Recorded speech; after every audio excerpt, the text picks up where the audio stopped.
Garments তো একদম শেষ করে দিয়েছে, ইন্ডাস্ট্রি, মিল, কলকারখানা সব কিছু চেটে খেয়ে ফেলেছে।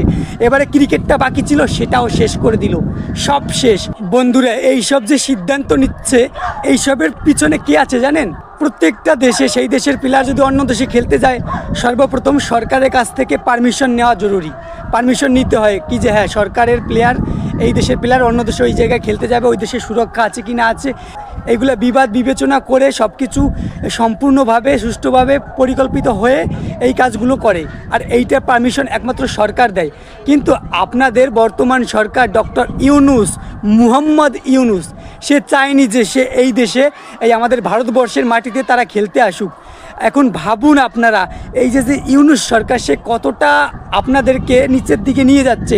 প্রত্যেকটা স্তরকে খেয়ে খেয়ে একদম ডুবিয়ে ফেলেছে।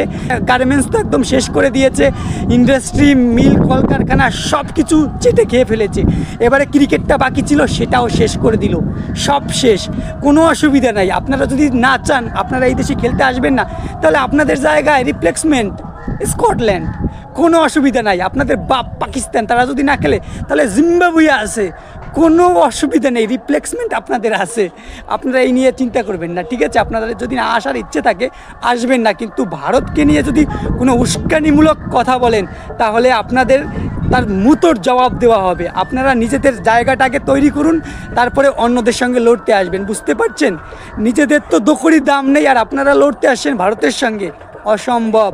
চিন্তা ভাবনা করবেন, সবসময় মুখে বাতলামি করে হয় না। সব তো দেখছি বাতলামো করে যাচ্ছেন, যেই দেখছি বাংলাদেশি সব বাতলামো করে যাচ্ছে, ইন্ডিয়া ওই, ইন্ডিয়া ওই।